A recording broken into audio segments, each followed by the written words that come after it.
time.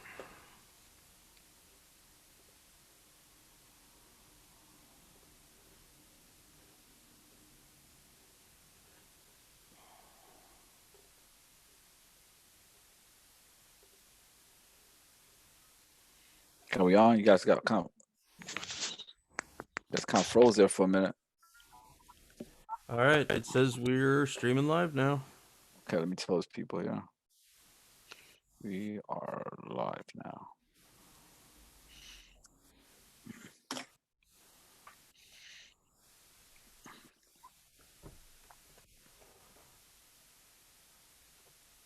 We're live now, Danny. If you can hear me. There we go.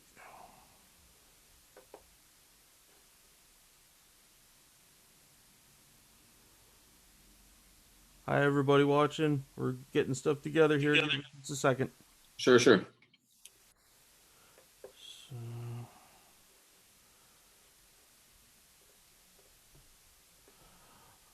all right. Well, welcome everybody to Fortress on the Hill's live episode for Memorial Day. I am going to turn things over to Danny and our first guest, Ryan Keene. All right. Hey, thanks for being patient. If we didn't have Henry fixing the snafus and being the brains behind this operation, then I think I'd be using smoke signals still to get my message out, which wouldn't help any of us. Listen, we have an incredible lineup on Fortress on the Hill tonight, and people that kind of humble me, and I think I can speak for Henry and Keagan as well. We've had incredible guests on the podcast recently. Some folks might have noticed, we've had Bob Shear and Chris Hedges and Gareth Porter and Roxanne, and it's great, and they're amazing guests, and we wouldn't trade them for the world. But the folks that we have on tonight, the lineup, okay, this evening of veterans who did everything that was asked of them, volunteers all, who came to a journey of dissent or questioning of the wars that they were in, and then eventually the warfare state. This is the real voice of a generation that I really do think has been left behind of veterans. The ones that they don't put on MSNBC and certainly not Fox News. A lot of these guys, and unfortunately they're all guys tonight, if you can forgive us, but a lot of these guys are activists and writers in their own right. And we've got Erik Edstrom on, whose book is incredible and just, got reviewed by, Thomas Ricks in the New York Times. So, what I'm saying isn't that these folks aren't of themselves impressive. They are.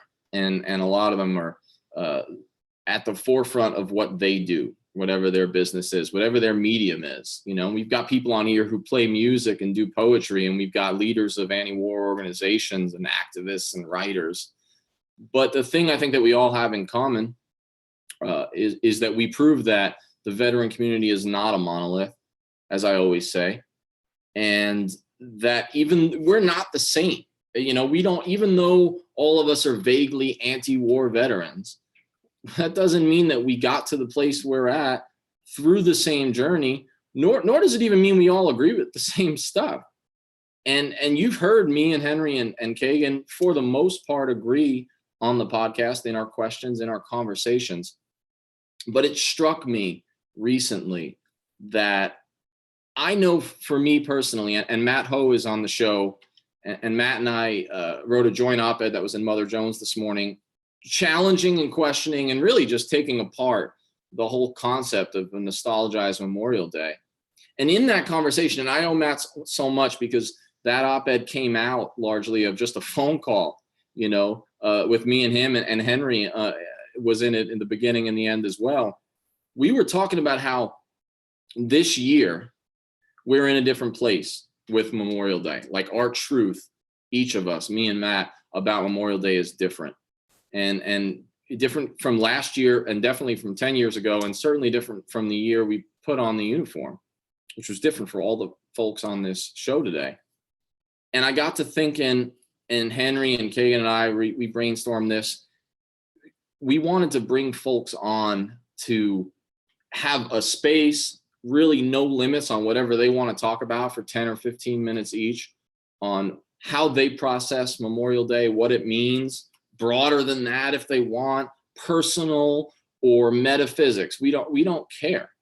And my sense, and I think I'm going to be right, is that each of us is in a different spot, physically, temporally in terms of the year, and quite frankly, emotionally, with how we process this holiday that has been hijacked in many ways, along with Veterans Day, along with Labor Day, if you're a union guy. And I think that it's important to kind of express the individual's journey and the individual's truth for processing this holiday, and not allowing the mainstream, I hate that term, but it's real, not allowing the narrative to be controlled by, the gatekeepers of the 6 folks who own all the media channels. And so what we're doing here on a live show, with our audience, which hopefully and seems to be growing, is an opportunity to do, to some extent, and in a less formal format, what the Winter Soldier hearings did in terms of taking on culpability. But more than that, right? This isn't just an opportunity for us to, confess crimes, but more so to speak an individual truth and to refuse to let the football field 50-yard line jumbotron buy your lunch in TGI Fridays before you go off to fight an illegal war. Refusing to allow that to encapsulate the veteran experience post 9/11. We're not that young anymore, any of us on here. I don't know. My sense is Matt Hoh is probably he might be the old guy in the group. I don't know, Matt or Giovanni. We're going to find out. Everyone's going to out themselves like an AA meeting. I'm Matt Hoh, and I'm getting long in the tooth. But we're not that young, and most of us were involved in these wars from the outset or something close. And I'm certain, in the sense that I know where I'm at, that I don't process Memorial Day the same way any longer. And I don't even process it the same way as I did when I first turned anti-war. And I think we're going to get sort of a feel for that tonight. So I want to really give the guests most of the time to speak. But before we do that, I think just to clarify what we're going to try to do, and then I'm going to hand it off to Keagan, my co-host, and then Henry, sort of the founder of the podcast, and our other co-host, to just give, we'll probably be more brief, and give 5 minutes on where we're at, how we process and how we view the remaining, utility of this holiday, how we choose to honor the fallen. And then after that, we're going to run in, we're going to do my great buddy, Ryan Keene, and I'll sort of introduce guests, and we'll take turns with that. But I will say that, I wrote a piece recently called Veterans Accountability in an Age of Pandemic. And it seems like you can't publish an article or give an appearance anymore unless the word coronavirus is in the headline. And, it kind of sickens me, and it annoys me when they change titles. But I do think, on the other hand, that if not now, when, right? If not us, who, to repeat that cliche. And the reason I mentioned accountability is I thought, if we're going to take the first steps to telling truths about this war and then arguing for the end of the warfare state, there is a degree of culpability that we have to accept as veterans. And I don't think it's fair to ask civilian communities to rise up without admitting the fact that we may not personally have started the war, but we were part of the warfare system and structure. I think we're big enough to do that as a veterans community. And I'm skeptical of words like community and capital letter we or capital letter us, but we all do it. And I don't think I speak for all veterans, but I can say that this lineup tonight is more reflective of where veterans are at than most people would be comfortable with. And that doesn't mean that everyone agrees with us. Doesn't mean that everyone's ready to join about face veterans against the war. We've got Giovanni here, right, who's a lead in that organization. But I'm sensing rumblings within the veterans community and even within the active and reserve community that folks are tired of this, tired of carrying water for the empire without even the hope, without even the concept of victory being lied to us any longer. So the key thing is there are no limits. Folks can talk about whatever the heck they want. This isn't contrived. This isn't fake crossfire from the 90s. There's no limits. And if, I or Henry or Keagan may ask some follow-ups, if something interests us, but go in any direction and, don't see any structure of note except for, we'll try to keep it to 10 or 15 minutes each. But Keagan, if you don't mind leading off as our first co-host, I'm putting you on the spot because we didn't talk about this at all, which is proof that we're not crossfire. Where are you at today? What's on your mind? That's what I'm interested in. I know that's what the listeners are interested in. Yeah. This day is interesting to me. I think I love that the piece you guys did today was just great. I have to say, I am really grateful for it. I definitely needed to hear it. I think I felt like it was very encompassing. Something that I think about a lot on this day is the active duty suicides, just because in my command, within the first probably 7 months, we had at least 2 people commit suicide in my first 7 months there. And one of them was one of the guys in my shop that toured me around and was my trainer, for a better lack of a word. And we talk a lot about the veteran suicide, and we talk a lot about how it impacts us, and what we should do. But when it comes to active duty suicide, it should be way more. There should be more attention paid to it than there is, because it's so shoved under the rug. How many people think about it and say, oh, he committed suicide because of how difficult his job was or everything that was on top of him. They don't try to look at it that way and to broaden it out and say, oh, wait, maybe there's more that we could be doing. So I try to think about them, and I try to think a lot about the people that we killed. I love that you guys said that as well. We can't just keep focusing on this day as specifically remembrance for people, for our American soldiers that died, because we kill hundreds of thousands of people over the last 20 years. And we need to account for that, and we need to take that into our psyche. I think we need to realize that it is the consequences of our actions. And I think that we try to do a good job of that here on the podcast, and everybody that's with us, I think that we all try to do that in our own way. And I think we just have to keep doing this kind of stuff where we're feeling together, we're feeling connected some way, so we can help each other out through this. Keagan, if you don't mind, because I think we might have some new listeners today, which is a gift. Would you let people know just briefly what you did in the service and what you're doing now? Because I think that is relevant to this community that we're talking about. Thanks. So I was in the Navy from 2009 to 2013. I worked in the intelligence community. I was in the Navy. I worked with NSA. I was stationed at an NSA base, and I worked in different missions in Yemen, Somalia, Libya, basically all over the Fifth Fleet AOR, and which is the Middle East and North Africa. So very busy time. The beginning of the drone strikes, the beginning of that mission, when it was really ramping up into what we know now is just going full bore. I got out of the Navy, and I just wanted to give back. And I had worked in the nonprofit sector before I was in the Navy, so I kind of wanted to do something along those lines. And so now I work for the county, one of the counties here in Portland, and I run a housing program for homeless veterans. I try to get them off the street and get them connected to resources and get them stably housed, and then hopefully work towards self-sufficiency, feeling better and just getting them out of that traumatic space in their life. And I can also pick people who have who aren't VA eligible, which I think is so perfect.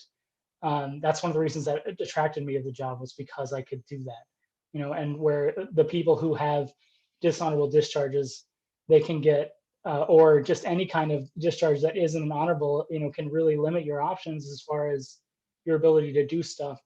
And so I'm grateful that I can at least help people that all they had to do was sign their name on the dotted line. And if they have these other criteria that they meet, I can help them. So it's really nice that I feel like I can help give back, and I can help like put my own frustrations and my own like culpability in the machine into something that is actually trying to help out my fellow veterans. I fear that I'm a cliche machine tonight, but which I normally hate, but I think what strikes me about you, and it's been so great since you've joined the podcast, is that, well, not only do you provide like the Navy flavor, so in case we need to know what someone whose officers wore white shoes thinks, but no, in all seriousness, I mean, I really do think that you're a perfect evidence of, hey, all right, we got a guest. I like it. You're perfect evidence of continuing the service out of uniform in a real way that I think a lot of people don't realize, that like the service ethic doesn't just go away. And it sounds, from everything we've talked about, like working with the homeless vets is a way that not only are you giving back as, a Bobby Kennedy ripple of hope. I'm talking good Bobby Kennedy, not Attorney General Bobby Kennedy. A ripple of hope that is real in the small actions, because macro action hasn't saved homeless veterans, right? But you are, and I think that what strikes me about what you just said is the extent to which it's also cathartic for you and means something to you personally in an emotional sense, probably also an intellectual one. So, to close out on that, I mean, your interaction with these vets, that are struggling more than all of us are struggling. How has that reframed the way that you view the veteran community? I mean, how has it complicated it for you, I guess? It's been really interesting, because I didn't know what being a veteran was until I started doing this work, because I think maybe a lot of us, when we get out, we initially just have that reaction of like, fuck it, I don't care. I don't want to do anything. Like, I don't want to have anything to do with the military. I just want to like focus on me and like building my new life. So that's how I was for the first couple of years.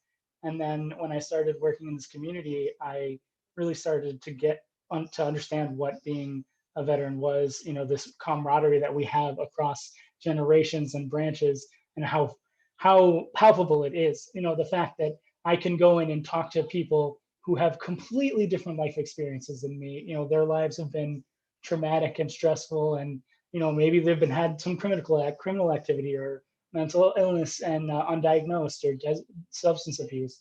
And so it's been cool though, for like me, having like a pretty privileged life at points, and being able to then sit down and talk with those people, and we have the same language, we have the same way of talking about it. And I think we do a really good job as veterans, as like, I feel like we get really deep really quickly with each other, which I love, because I'm all about the big conversations and the real talk. So it's really nice to be able to do that in a space, especially with guys, where we came from a hyper masculine environment. So there's all the like, oh, we need to be tough and all that. But to be able to like sit there and talk with each other and have a real conversation, I love. And it makes me feel so good that I'm doing this work, and that I am at least trying to make, I know we don't have to make amends for what we do. Like, that's not part of it, but I feel like we all feel that way. We all feel like we have to do better than we were, and that's okay. It's okay to be where we were, and now we are just trying to figure out what the best thing is for us. And this has been a good path for me, and I hope to continue on it into a more policy focused direction. Oh, that's great. And I think what's interesting about what you said is, I bet you, not all those veterans vote exactly the same way as you if they do, right? They're not from the same place, and we have a connection that transcends politics in a large sense. And like you said, one of the great things about being part of the veteran community is that you have an immediate in with each other. And so, like, there are friends that I only see like every 5 years, but when I do, it's like we're deep into some beers right away, and it's like we never left. And it's funny how the extended community is that way. So, all right, well, I'm going to do my best to not be verbose, which I will fail at throughout the evening. Henry is up next. The interesting thing some people might not know about Henry is we have never met in person. We are like a long distance, like I'm still, until tonight, I wasn't sure if I was getting catfished, you know what I mean? It's like a long-term relationship, but Henry reached out to me about the podcast years ago. I don't even know. I mean, I still probably had it high and tight, but Fortress on the Hill is his baby and his idea. And Henry, again, because we have some new folks, if you can just kind of give the 101 and bore those who have listened a few times on where you're coming from in your experience, and then what's on your mind today, how you processing the day in 2020 in the midst of, I don't know, quarantine, depending on if you have a Republican or Democratic governor.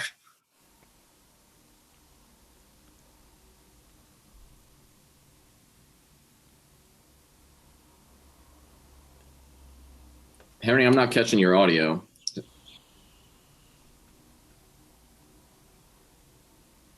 All right.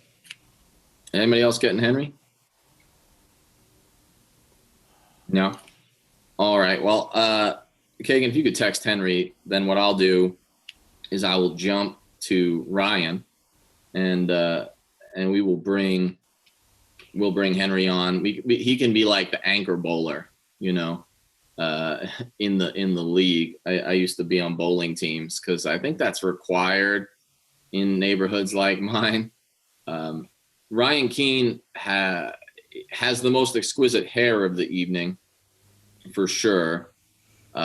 He actually is a peaceful guy, and not only anti-war, but definitely something close to a pacifist. But you wouldn't know it because when he hops on the screen here, he does look like he's ready to rape and pillage a British monastery circa the year 970 with the Norsemen Vikings. But Ryan is a personal friend. I'm going to let him talk about his experience, but we met through About Face at my first convention. Giovanni was there, of course, kind of shepherded me into the organization, and we shared a cabin. No weed, because I was still on active duty and sort of surreptitiously part of an anti-war organization, which was fun. But we definitely shared a lot of drinks and more laughs and probably a few cries. And I think that what Ryan brings to the table, as much as anybody else here, is a profound sense of his own place in the war machine, and a courageous willingness to speak frankly about it. And Ryan, thanks so much for joining us. And I'm gonna give you the floor, and then we'll see where it goes, brother. All right. Couple things. First off, thank you for having me on, Henry, Danny, and Keagan. It's my third time on the podcast on Fortress on the Hill, and I really look up to this podcast and the anti-imperialist work that y'all are doing. Also, I want to make it clear, I do not believe in pacifism. I believe the revolution is the only way to change this imperialist system.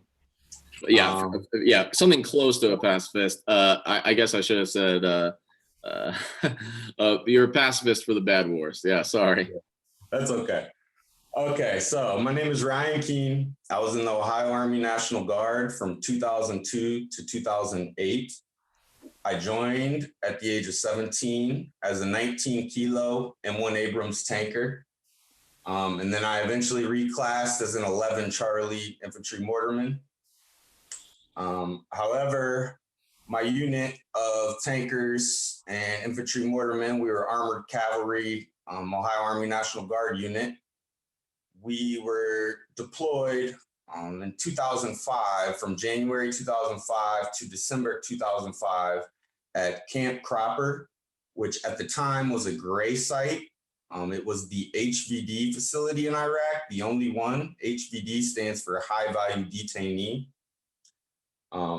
There was 3 primary detainee sites in Iraq: Abu Ghraib, the infamous Abu Ghraib, Buka, and then Camp Cropper. At Camp Cropper, since we were the high value detainee camp, we not only had all high value detainees, but also every American citizen and most foreign citizens that were detained, usually illegally, in Iraq. We did not deploy to Iraq with our M1A1 Abrams and our Bradleys like we were trained on. We were pre-mobed at Fort Dix, New Jersey at the end of 2004 as a combat security company to do route security, convoy security patrols in Iraq. We got to Kuwait, Camp Virginia in January 2005. And without any training or experience as MPs or corrections, the government decided, I believe with intent, to put us at, in their estimate, the most important detainee facility in Iraq. Now, after the atrocities in Abu Ghraib were exposed, thankfully, in 2004, we were the first unit to go to Camp Cropper and to go to a detainee facility in Iraq after that was exposed. Now, instead of having more oversight and more video and audio surveillance on the camp to prevent such atrocities and war crimes and psychological and physical torture, Task Force 134, under Major General Brandenburg, who I served under, decided that the only audio and video equipment allowed on camp was for the one camp doctor. Now, of course, the camp doctor, having that one video and audio device, was to cover their ass and to check a box for the ICRC, which was the International Crescent and Red Cross, which was the only NGO that was ever permitted on our camp. Okay, now before I go into I'm not going to go into details about Camp Cropper, but I am going to speak about a couple people at Camp Cropper and some generalities of the war crimes and torture that I witnessed and participated in. First off, I would like to say that there are 2 individuals that were near and dear to me that passed away when I was in Iraq. Nate DeArmond was killed on September 1st, 2005, and Robert Pope II on November 7th, 2005. Since Iraq, Alex Lopez on May 17th, 2018, he lost his battle post Afghanistan. He was a Marine in Afghanistan that I met at the VA hospital in Cleveland through PTSD groups. Also, I'd like to mention a fellow About Face member, Veterans Against the War, Jamie Quebechow, who passed away May 4th, 2019. Now, when I was at Camp Cropper, there was zero oversight. We were a combat arms unit of tankers and infantry, completely untrained for the task, with the most high-value detainees, including the Ba'ath Party and Saddam Hussein, including top members of Al-Qaeda. I worked on the SHU, which was a special housing unit where we kept American citizens as well as foreign fighters. And I was the number one man on the forced cell extraction team for riots and disturbances within the prison. Just to give a quick history of Camp Cropper, Lieutenant Colonel William Steele was someone who I served under the command of Task Force 134 at Camp Cropper. He was charged with providing cell phones to detainees in exchange for sexual relations with the daughters of some of the detainees. He also was charged for pulling his sidearm, his pistol, on a tower guard. So these are the types of individuals, the little bit of oversight we had, these are the megalomaniacs that were guiding us. And you can look up Lieutenant Colonel William Steele. Cyrus Carr, I would like to mention. Cyrus Carr was an American citizen, a Navy veteran of Persian descent. He was a documentary filmmaker that had been approved by the FBI and the State Department in 2005 to make a documentary on Cyrus the Great, the Persian ruler. He was pulled over in Baghdad on May 17th, 2005, and they found one washer timer in the cab that Cyrus Carr was riding in. And after that happened, the sequence of events was he was bagged and tagged, taken to Abu Ghraib. From Abu Ghraib, it was recognized that he was an American citizen, so he was immediately transferred. We picked him up and took him to Camp Cropper. Cyrus Carr was held from May 17th, 2005 until July 10th, 2005, under many forms of psychological and physical torture. Cyrus Carr was one of the first persons also to try to sue Donald Rumsfeld and George W. Bush, unsuccessfully. The ACLU is quoted as saying about Cyrus Carr on July 5th, 2005, Saddam Hussein has more due process than Cyrus Carr, an American citizen and a Navy veteran. This detention policy was drafted by Kafka. Now, as an American citizen and a Navy veteran, Cyrus Carr was put into the SHU, the special housing unit where I was, which means for 23 hours a day, he was held in isolation. He received such things as every other prisoner, like sound and light overload or deprivation, sexual deprivation and dehumanization through sodomy, or also by being forced to be naked. A lot of times anytime a detainee would have to leave the cell to go to the bathroom, which they were only allowed to go a couple times a day, or for their 1 hour per day of rec, where they went out into a gravel pit with a cage by themselves, they would have to be searched. So it was a common occurrence to shove things up people's asses when you search them. It was also known that that was a complete, as any human, more or less, people of Muslim descent, that is absolutely abominable and immoral and unethical. And definitely something that I would hope American citizens would not support. One of the things that really got me to start thinking about it when I was at Camp Cropper was there was a detainee, I don't know his name, number 179, I'll never forget his number. He was of Persian descent, he was an alleged Iranian fighter. Mind you, most of the detainees were ended up released and found innocent of no crimes eventually, after they were tortured. They were authorized once a week to have a shaving kit with nail clippers, tweezers, and a single blade razor. So he took the nail clippers and the tweezer, and he was able to get out the single blade out of a disposable razor, proceeded to slit his throat, and I was the first one on the scene.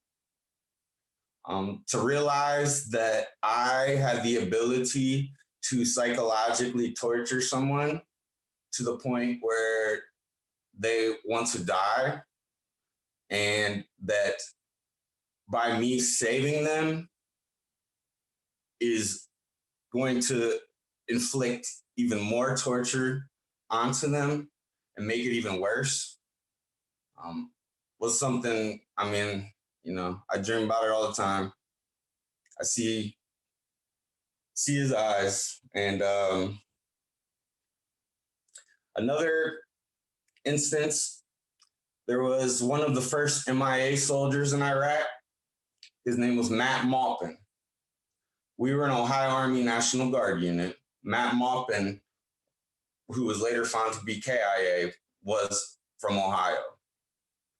So the alphabet agencies, because it was a gray site, no one was allowed in and out of our base except for my company.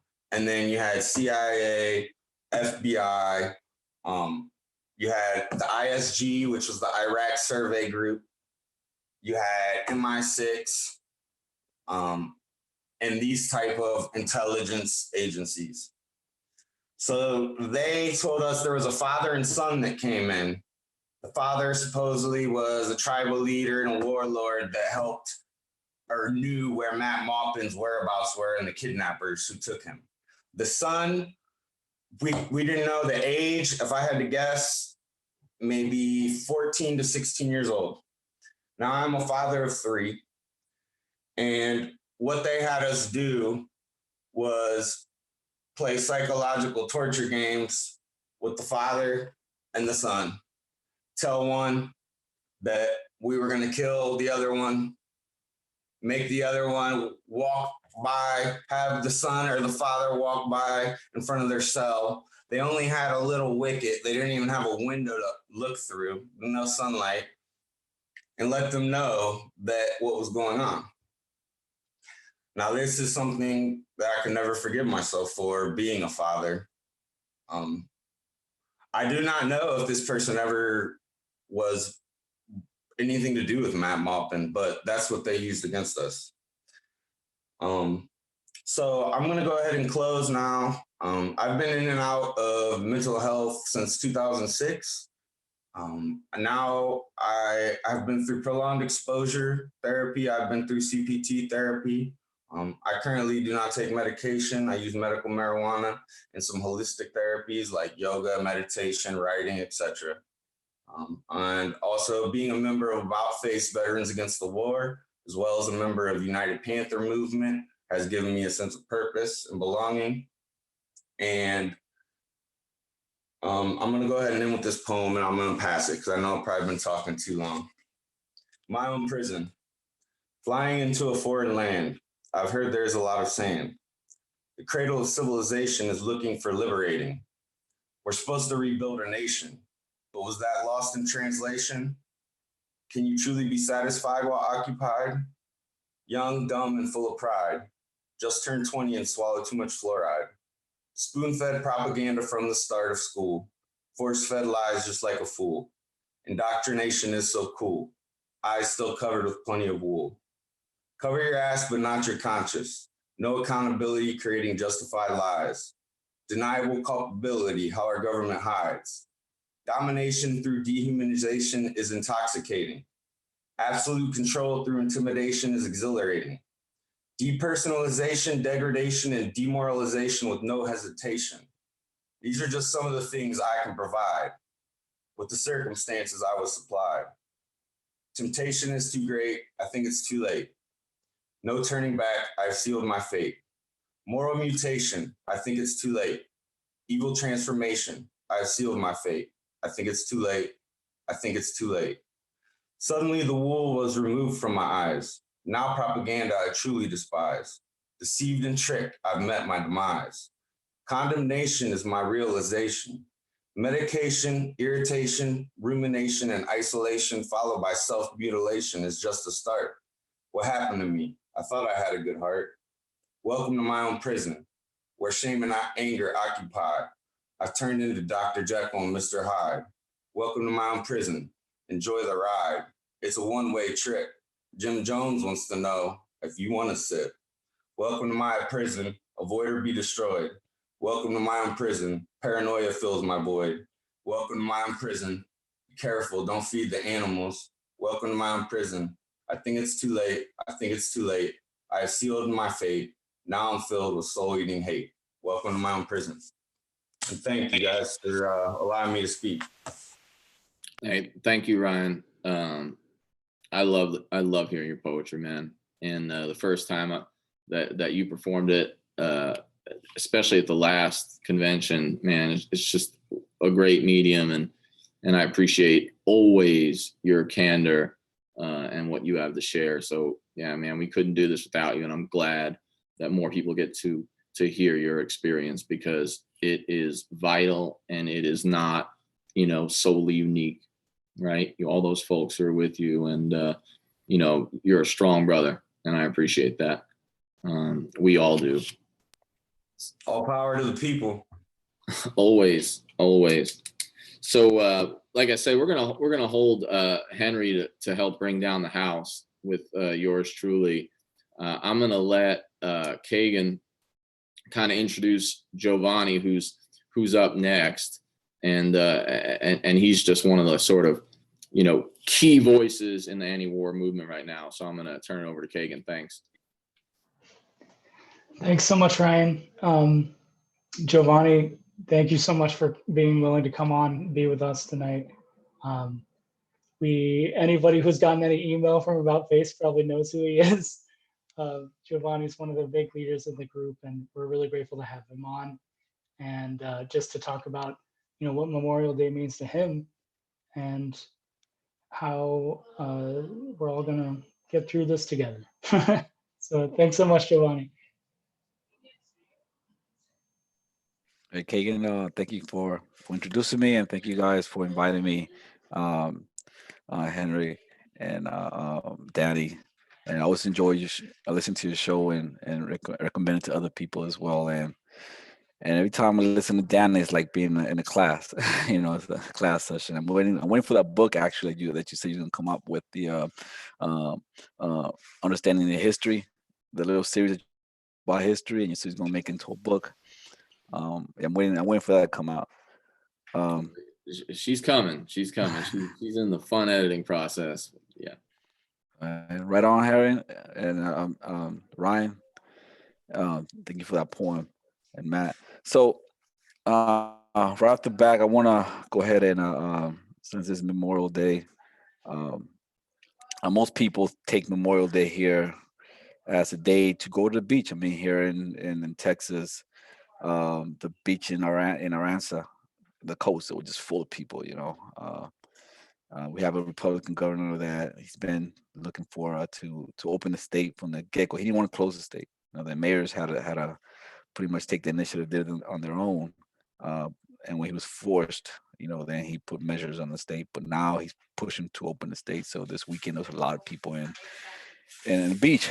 Hopefully, nothing severe come out of it. Nothing bad come out of it or whatnot. But I wanna go ahead and remember today. Since it's Memorial Day. I want to remember Jacob George. First most, he was been a member for About Face since 2000 and I want to say 2014. I've been a member of About Face, and he was like the second person I met physically. The first, and then shortly after that, we lost him to more injury and lost him to suicide after that. But he was the second person I met in About Face. Also, I want to call out Pablo Colon. Pablo Colon. He was he wasn't a member of About Face, but we were stationed together at one point, and we we always kept communication by email back then, and calling, and then found out that he took his life. And then lastly, I want to call out Jamie Kiricho. Ryan talked about him earlier, and Jamie, he was a newer member, and I was actually mentoring him. We were literally talking on the phone days before he went missing. So yeah, so that was really impactful for me.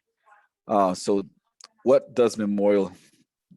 So before we go into that, I want to let you guys know that I'm a 14-year Army veteran. I did 12 years active duty, 2 years reserve. I was a medic the whole time, combat medic the whole time. I came in at the tail end of the first Gulf War, the Persian Gulf War. So I know that that Dan was talking about outing ourselves, outing our age earlier, right? Yeah, so that's why I came in. I came in the military like the tail end of the Persian Gulf War, and I was intrigued by it. I was intrigued by it, and because I was in high school and I came from a military town, and pretty much I was living in the base actually, in the fort, but that was in the military. So I saw everybody get deployed. Uh, like 18 months before that, everybody went to Panama and got back. So I was really intrigued by that, and that just pretty much pushed me to learn more about the region, learn more about what was that happening. But yeah, I came at the tail end of the first Persian War. After that, after that in 1991, I kept pretty much track of it. Visiting back and forth the history and visiting back and forth the updates of what's happening in Iraq and so forth. So I was pretty much knowledgeable of Iraq, of what was happening in Iraq by the time the invasion happened. So I was pretty much, it didn't catch me at all. So I already knew what was going on. I already knew how things were leading up to it. I knew how the Clinton government was pretty much bombing Iraq every other day. So I knew all that history. I knew that. So it didn't really come as a surprise to me. But I and went to Germany. In Germany, I came at the tail end of the first Gulf War. Then what happened in Somalia happened. I was in the military back then with the whole the Mogadishu issue. I was in the military when the invasion of Haiti was supposed to happen. It was called off in the last minute. Um, I had a friend. He was in the military with me. He was Haitian, and he went deployed as a translator to that incident, to that mission. And I was in Germany when we pretty much participated in the dismemberment of Yugoslavia in the beginning of the Balkan Wars. I was pretty much in the second rotation into the wars in the Balkans. Um, so yeah, so I did a lot of reading while I was deployed out there. Did a lot of reading, a lot of educating myself, and so forth.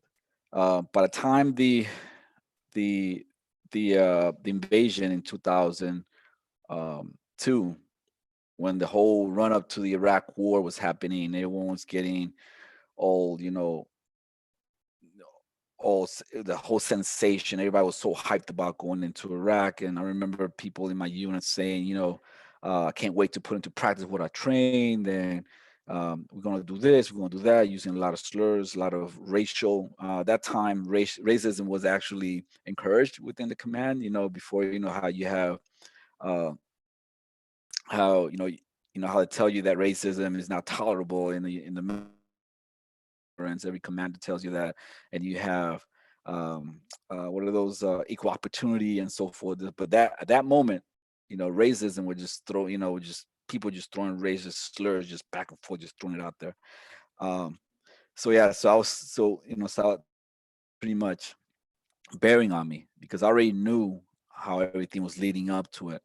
Um, I already been, following the story with Iraq. So that wasn't, so I refused to go. I refused to participate in that. So at that moment, I decided that I couldn't continue in the military. At the time, I was actually an instructor at this very famous institution where everybody knows, everybody hear about this institution. I'm not gonna call it out, but I was this very famous institution where people, it's known for training dictators, and death squads and so forth. So I was a trainer in that, and when when everything was happening, and all that. And I remember my commander, my OIC, not my commander, but my OIC, we had a captain. He was in charge of our section, and he was just like ecstatic that we were about to get invade Iraq. I mean, he was like a kid in the candy store. You know, he was just so hyped up, so ecstatic about it. So I remember that. Um, so right now, like Danny said, I'm part of an anti-war organization called named About Face Veterans Against the War. We used to be called Iraq Veterans Against the War. So I do a lot of education. I do a lot of processing new members in the organization. I focus a lot in hybrid warfare because that's particularly an aspect where most people don't really take it as war. People, when you say war, people think about bombs dropping, um, forces landing, but they don't see warfare as if you're intentionally crippling someone's economy, if you're pushing it and crippling to the point of collapse, where denying basic medications, like that of diseases that pretty much people don't die from anymore, but now they're dying this diseases because they can't get the medicine because you have sanctioned that country to a point where people just have to watch their kids die, because they can't get vaccinations because of sanctions. So that's a form of hybrid warfare where it's not really talked about in the media. It's really pretty much looked away. It's pretty much not seen as a type of warfare, but it's very, very deadly. It kills a lot of people. It might not kill American soldiers, but it kills a lot of people. So I do a lot of education on that. So what are we responsible for as veterans? I think that we have a huge responsibility. I mean, we're responsible for massive damage that we cause, obviously, and these wars, these never-ending wars. And I think that we haven't seen the repercussion with this war in the Middle East. We haven't really seen the full repercussion. We've seen a lot of ripples. We haven't seen the full repercussion of what's going to happen or what's happening. I mean, we literally destroyed societies, complete societies, functioning states. We've pretty much destroyed them, and now they're pretty much in a state of failed states. So we really haven't really seen the repercussion. And like Malcolm said, chicken comes home to roost all the time. So I think as veterans, our responsibility is first and foremost is to acknowledge our role in this. The military is the arm wing of the state. The military is the arm wing of the state. I'm gonna say it again. And I've never met a soldier who declared war on anyone. Usually someone else is doing it and it's sending soldiers, So you can't say that. I've heard stories. I've heard people tell me that, war is natural. Everybody does it. Everybody doesn't do war. So some people do more war than others. If you look at it holistically, it's just usually the same actors that are continuously doing wars and other populations that are reacting to it, but it's not by their initiative. There's countries today that have never been to war. Um, I can think of a few, but so we are, we need to acknowledge what we do. We need to acknowledge, and we need to seek atonement. I think that's what we're doing when we join organizations like About Face, Veterans Against the War. When we join organizations like Veterans for Peace, and so we're seeking atonement. We're trying to be active. We're trying to do something. How do we see the sacrifice in the face of this heightened sense of responsibility regarding our participation in this war? That was a question that was asked to me. So I spoke with this morning in Memorial Day. I just did random calls of people that I've been stationed with. I haven't talked to in a while, just randomly called, seeing how everybody's doing and everything. So I called this one person, and we were stationed together as well at one point. And I was doing, and he's retired already from the military, and what he tells me is that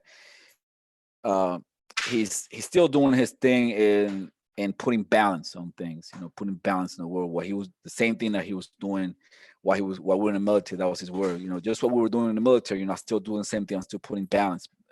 But in his way, the way he's putting balance is today he's involved in youth programs. He's involved in helping training, like kids in basketball, strengthening, coaching, and stuff like that, and telling kids not to not to stray away. But the way he used balance and the way he linked it to what he was doing or what we were doing, that he included me as well. What we were doing while we were in the military, we're providing balance. And I didn't dig into what he meant by that, by what kind of balance we were providing. But I went straight to I started thinking of what does he mean by that, by balance. I started thinking, and if he thinks that he was some type of a provider of some overlord of the world, that we're just we're making these calls, this life and death calls, and we're providing balance to the universe. And it got me thinking to a that I read from Matt Hoh. He's in the in this call right now in this talk, and it was about the danger of the illusion, the danger of illusion, or the illusion of danger. What's the exact name of that? Beware. Where is it? Beware of the illusion of danger, and his article was about Pete Buttigieg, right? But it got me thinking that if this individual had this illusion that he was some type of vessel to put order in the world, right? He was providing balance in the world, and as more people think like him, more soldiers think of like him, that we're in the military, we're providing some type of balance, that we're some type of um, I don't know, some type of Thanos, Thanos from the Marvel movie, putting balance and order in the world. That was his word. I'm here thinking, if more people, more soldiers think like him, right? If this country, I mean, we call ourselves the beacon of light and freedom. The we call our president the leader of the free world. The rest of the world don't really get to vote for him though, but he's, for some reason, he's a leader of free world. So we have this mentality of putting balance, of putting setting the course of this country, the course of the world system work. That's a pretty dangerous ideology. That's a dangerous ideology. Not only does harm to the people here, but it does harm to countless people that you would never meet, that you don't know. And just by having the ideology alone, that you are the possessor of some type of awesome power, that you just can put balance on people. Yeah, those were my last thoughts. I say one of the things before I close, when this whole war on terror came about, just like I mentioned in my introduction at the beginning of my monologue here, is that I saw this whole war on terror as farce. I believe it was Marx that said that the first time is tragedy, the second time is farce. I mean, this was the second time actually that war on terror was declared. The first time it was declared on Central America in the 80s, and that left over 500,000 people dead. And when Ronald Reagan declared war on terror in Central America, this second time have left more people, and it's still going, and I saw this as a farce, and I didn't want to take any part in it. So at that time, I decided that, even though I was in over the hill, the hump, like a lot of people said, because I already had 12 years in active duty, I decided to cut loose and leave the military. I had kids, I had a family. It was uncertain. I didn't have a job. I didn't know what's going to happen. I didn't know if I was going to get a job. I didn't know if I was going to have health insurance and whatnot. But I did. I couldn't continue in this type of system, so I left the military. So yeah, so that was my closing, and I think I spoke over my time. Thank you. Thank you, Giovanni, for being a leader in the organization, in About Face, long-time leader. First person who got me, into any sort of activism. And I can't even guess how many other folks have kind of, been under your wing, and the way you mentor without, being hierarchical is awesome. And it's awesome hearing about your refusal, to play anymore in the Imperial game. And that's a courage I didn't have, and I think most of us don't. Matt Hoh will probably talk a little bit about that, but that's a rare thing, and we couldn't do this without you, and you're such an important leader in this movement. So with that, I'll stop blowing smoke up your ass. But thanks for your time, and I'm gonna introduce our next guest. Erik Edstrom is the other West Pointer on the call, which apparently, looking at the two of us, I mean, this is as long as my hair has been since I tried to be Kurt Cobain in '94.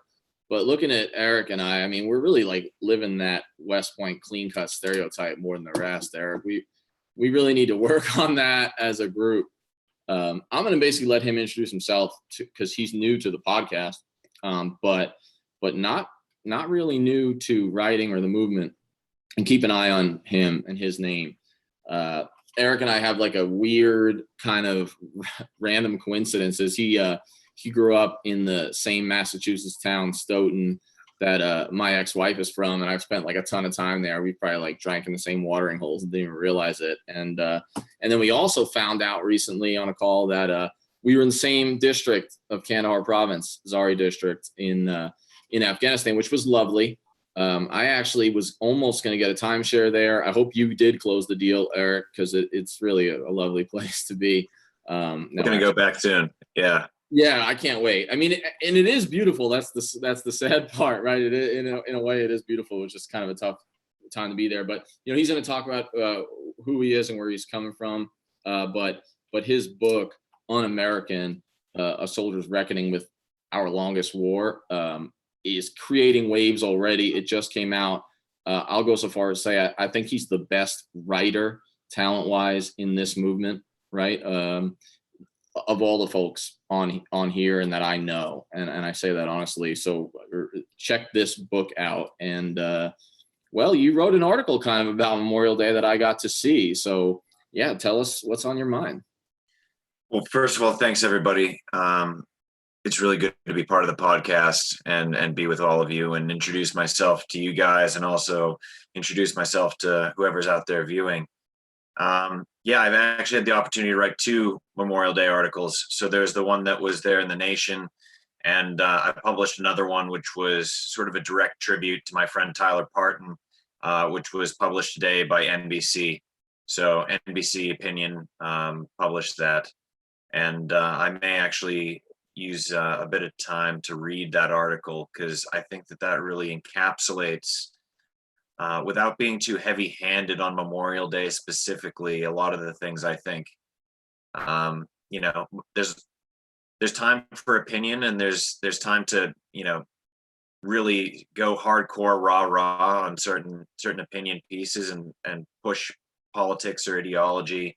And I wanted to take a softer touch on Memorial Day specifically because this specific day I think affects people very differently. So that's why I wrote that piece. But quick bit of background on me. I went to West Point, as Danny was saying. Graduated in 2007, was an infantry officer, did all the sort of normal stuff that you would do, go to Fort Benning, go to Ranger School, Airborne School, all that.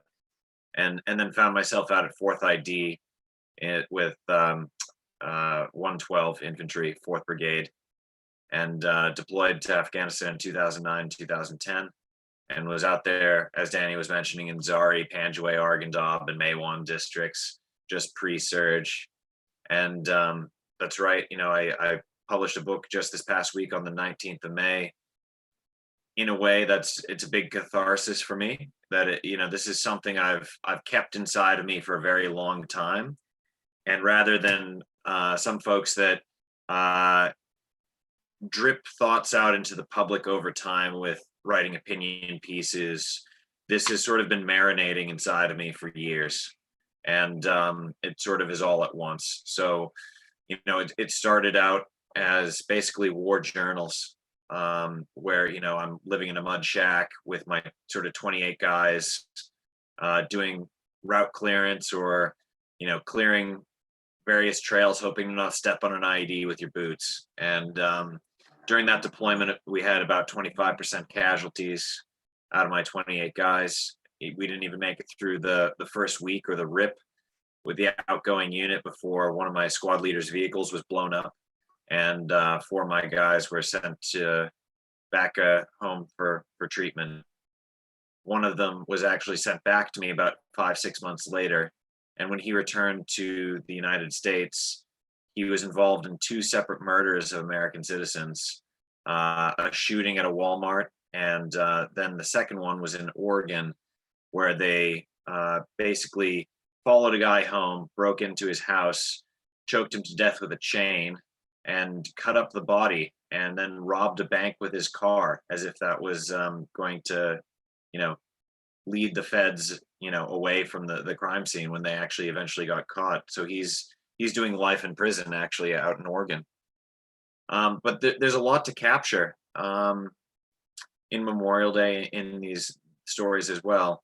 And I think one thing that I write about a bit is that when you learn something, you never see the world the same way. And when you're a kid and you sort of look out at your yard and you learn that something is called a tree, you're like, okay, that's a tree. And then with a bit more time and a bit more education, it's a maple tree. And then with a bit more time and education, it's a Japanese maple tree. And in the same way that there's a level of depth that you did not understand, but you cannot go back and unsee things once you have seen them. And the same thing, is true about sort of military indoctrination as well. It's a gun. No, it's a weapon. No, it's not a machine gun. It's an M249. And you proceed, and when you eventually go through each of these sort of portals, you can't unsee things. And I think that Memorial Day, in the same way, also has sort of phases associated with it. And I think the most sort of like the first one that sort of just hits you in the face, and which is always going to be there, is the element of direct loss, which is, you have each Memorial Day a group of people that you think of, and my plebe year squad leader, when you're a freshman at West Point, my squad leader was killed in a helicopter crash. One of the guys that I did training with as well as a plebe, he was in the 101st Airborne. He was killed in Iraq. A buddy of mine in 2016, he rode crew with me out in the Hudson River. He was a Green Beret. He was killed out in Kunduz. One of my buddies at Fort Carson, Tyler, who I'll read the article about, was killed during our deployment. It comes very quickly. Another one, not long after graduation, within that sort of first year, right after Ranger School and everything like that, he was killed in Iraq. And you go with the family to your first funeral for one of the first funeral, and Danny's shaking his head, that for one of your classmates, and you sort of remember it, and that becomes very real. And that's that first phase. And then there's this sort of second phase of like, actually there's a long tail of war. And that's the sort of the suicides, the zombie medications, the folks that have long-term consequences as a result of this. And the deaths are not necessarily immediate. The bullet catches up to people 5 years later. And that's a different type of acknowledgement that you can only have, I think, through going through that experience. And I think as well, there's sort of another phase of really what Memorial Day is about is empathy. It's about empathizing with the families who've lost somebody. But you start to realize in that sort of third phase that, what would this look like? What does Memorial Day look like for the people of Afghanistan? Well, I mean, for starters, it would be a hell of a lot larger because there's, hundreds of thousands of people that have died. And there'd be far less fanfare, parades, or pyrotechnics associated with these remembrances. So, I mean, you start to think about that, and when you put it into perspective, you realize that, Memorial Day is important in the United States, but the wake of war is far, far larger than just us. And it is far, far larger than the direct costs, and is far larger than the indirect costs as well. And, I at this point, having had my lived experience, having spent years thinking about it, you also inevitably find this this tension of the sort of unquestioned fallacy that you often hear as a recursive thing every single Memorial Day, which is these people died so that we could have our freedoms. The snuck premise is that the war in which they had died in was directly serving and protecting our freedoms, and very few of the conflicts we participate in have anything to do with the defense of the national territory of the United States. So if the war on terror was absent, would we then say that therefore we are absent to have any freedoms here? And you start to quarrel with these thoughts, and that is something that I feel the American public doesn't think too much about, or too much or too deeply. But like I said, I wrote this piece. I want to share it with you, and I want to share it with the audience, because I think that this is sort of the human element that I wanted to get across. So this is on NBC today, and the headline is, "On Memorial Day, Veterans Count Who We've Lost, Knowing There'll Be More to Count Next Year." Subtitle: "Every war we keep fighting means that we have to bury more soldiers like my friend Tyler." You can only ever have 10 summers in your 20s, no more. What you don't know is whether maybe you'll have less. Tyler Parton had 5 summers. Just before deploying to Afghanistan in May 2009, just before Tyler's last summer of his 20s, we went to the Golden Bee, a little piano bar in Colorado Springs, near where we were stationed at Fort Carson. It was styled as an English gastropub. Its claim to fame, besides the piano player, was that it served yards of beer. At some point in the evening, the piano man offered a nod of recognition to Tyler, and suddenly between songs, they switched places. Tyler, of course, played Piano Man by Billy Joel, Clocks by Coldplay, and a few Beatles songs, and the jolly audience, most of us half in the bag, sang along. Tyler was a true Renaissance man. High school valedictorian, West Point honor graduate, musician, composer, Arabic speaker. He knew how to woo a crowd too. By the end of the evening, we hailed the bartender requesting the tippity top shelf, too expensive, I might die soon whiskey, hoping it might extinguish our pre-deployment jitters. It was one of the last drinks we ever had together. Tyler was killed about 3 months into our deployment on September 10th, 2009. When I found out that Tyler had been killed, I took my grief and treated it like nuclear waste. I found a deep, dark, emotional mine shaft, poured the emotions into rickety, self-made barrels and threw them down. I hoped the mine shaft was deep enough and the barrels strong enough to last until I could deal with it later, back in America. I returned to the United States in June 2010, and like 75% of the soldiers in my infantry platoon, was fully intact. Physically, that is. Later, I was sent to serve as part of the honor guard on Fort Myer in Arlington, Virginia. One of my duties was to lead the full honors funerals in Arlington Cemetery for soldiers killed during the War on Terror. Those service members are buried at the frontier of the cemetery, dress right dress in section 60, looking east toward the Jefferson Davis Highway.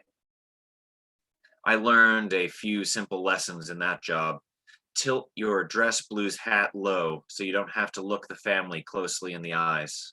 Focus on the inevitable wad of tissues clutched tightly against the leg of a fresh pressed black suit or the seam of a black skirt.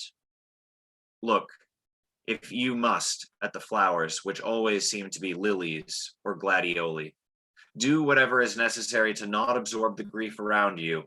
Too much isn't good for you.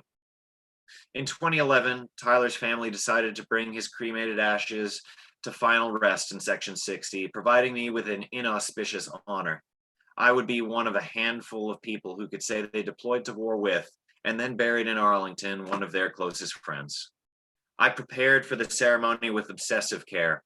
The flare on my chest, Bronze Star Medal, Combat Infantryman Badge, Ranger Tab, Captain's Insignia, was measured to the micron. We all waited at McClellan Circle, the band, the firing party, The escort platoon, the body bearers, the chaplain, the horse-drawn caisson, its 6 white horses, and me, the officer in charge. We marched in slow cadence to Tyler's grave. The body bearers unloaded his urn from the caisson, and through tears, Tyler's family looked on. The chaplain delivered his sermon while I stood in position, waiting for my part.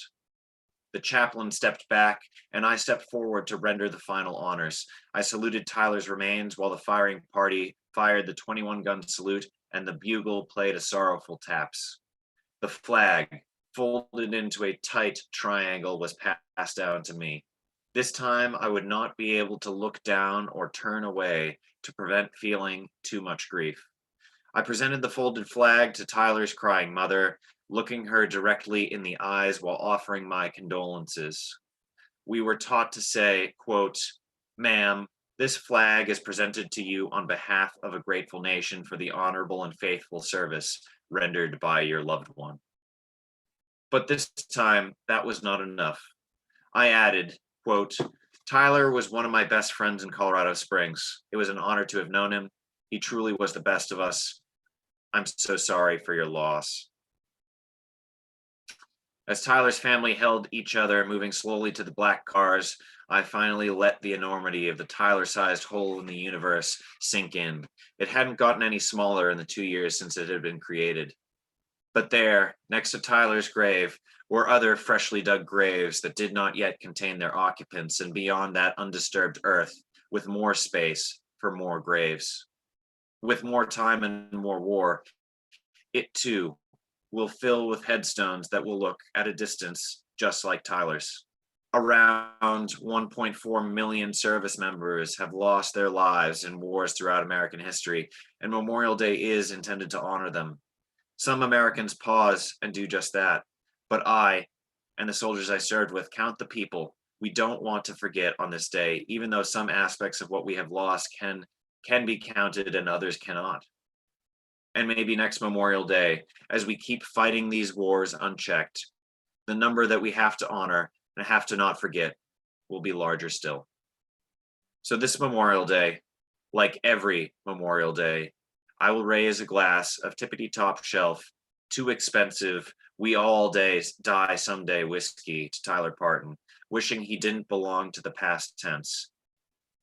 And when I taste the smoke and peat, I'll pretend it's for him.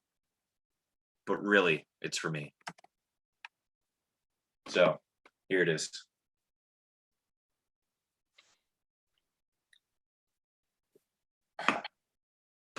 Erik, it's a pretty rare thing to say about an op-ed that it was beautiful, and I mean that. I don't think any of us have the words, except we've probably felt some version of that. And I've drank at the Golden Bee, having been stationed at Fort Carson, and I too think that it's funny how for veterans, a lot of times our Memorial Day is more tied to a moment like you described at a piano bar with somebody in a personal way, than just the flags and all those things, as as valuable as they are to many people. So thanks so much for coming on and for sharing that. I hadn't seen it, and I'm so glad you read it for everybody.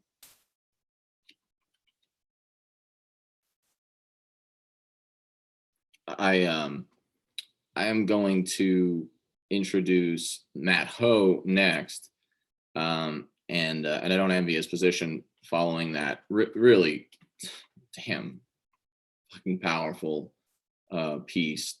Do check it out on NBC Opinion.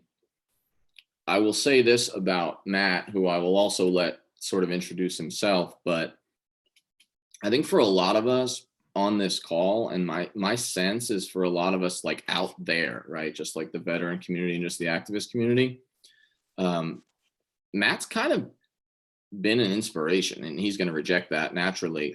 Sorry about that. That was quite possibly the worst timing for my internet to drop out.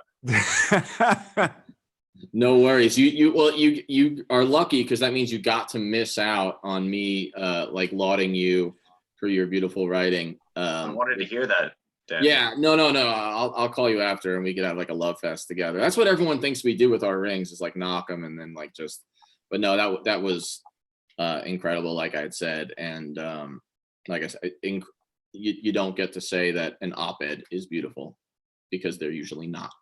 But that was incredible, and you didn't hear me say that I also used to drink at the Golden Bee. When I was before Carson. Oh yeah, so many great nights. And like you, when I think about the peers and soldiers that we lost, it is those moments, right? That we, I think most veterans who like knew people personally, that's where we go, you know, more than some of the ceremony. Of course, you had the displeasure in some ways and pleasure in others of seeing both sides that I can't imagine. So that said, I was starting to introduce Matt and saying that because he and Giovanni are competing for the oldest dude on the call, they have that in common. They also have in common that unlike almost all anti-war post-service veterans, in which I have to include myself, Matt did something courageous in uniform or in government service in his case, which is refuse and dissent publicly. And like it's been said, a dissident is action, not words. And Matt was a combat vet Marine before he went over to the State Department, and then found himself on the front end of the Obama surge, right? The good war.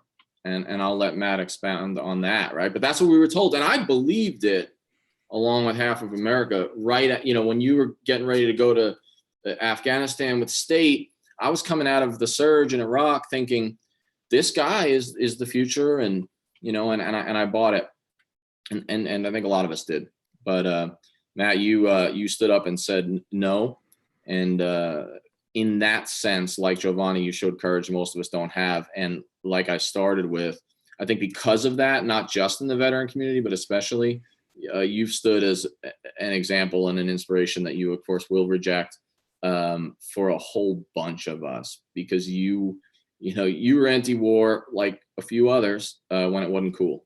I'm not sure it is yet, but Matt, thanks for coming on, and you tell us what's on your mind, brother. Thanks, Danny, and it's great to be with you guys, as well as of course, to be on this podcast again. You guys are doing great work, and Erik, that was a really beautiful piece of writing. Put a little bit of a tear in my eye. I mean, you feel like you've heard so much of it so often, and just the way it's phrased differently one more time, gives you that sense of feeling again. And, the other thing too, so many of our paths have crossed, whether we've known it or not. Erik, you were at Arlington National Cemetery. I lived across the street on the other side of Route 50 from Arlington Cemetery in Fort Myer for years. I used to drink with guys. I was overseas, I guess, when you were there, but I would be drinking with guys from who were part of, the old guard at Fort Myer, in this dive bar that was on Pershing Drive right there. I remember, and so much of us cross paths with one another, whether or not we know it or not, and then meet up later in life. But the other thing too is that I think for most people who are not in the military, their conception of Memorial Day as a veteran is that you're thinking strictly of your lost comrades, the guys and gals that you're with, they're no longer alive, and that it's just limited to the people in uniform. And certainly, as we've heard today, it's not. Memorial Day is not limited to just men and women who wore the uniform. Every one of you guys so far had said, have mentioned the Afghan or the Iraqis. You've mentioned family members. You've mentioned, so this extends out in waves and in ripples that I don't think is well understood outside of the veteran community, and not said well enough either. It's not expressed well enough that, look, Memorial Day is just not about the men and women that we are burying who used to hold a rifle. This is about the families, and you can expand this to so much, whether it's the families who had to bury people, whether it's the wives who are living with the extremely high rates of domestic violence in the veterans community. Right. I mean, like, there are wives who are suffering because of that, or the men and women of veterans who have PTSD, or the spouses or family members who now have PTSD themselves because they lived with somebody who went away and came home not themselves. And now they walk on eggshells around them. And now they themselves have PTSD because they're trying to be a caregiver. They're trying to be a loving spouse or brother or sister or mother or father or son or daughter. And it just wrecks you. I mean, and then, of course, all the people in these countries, too many to name. I mean, if and Danny and I had a piece today in together in Mother Jones, and we expanded on this a bit and spoke about it. But this idea of what the war means to other people outside the United States is something that we don't come across enough and don't discuss enough. And not just for the Iraqis and the Afghans, but all the wars, Syria, Yemen, Somalia, Libya, and then all the wars that have torn apart Africa over the last 10 years.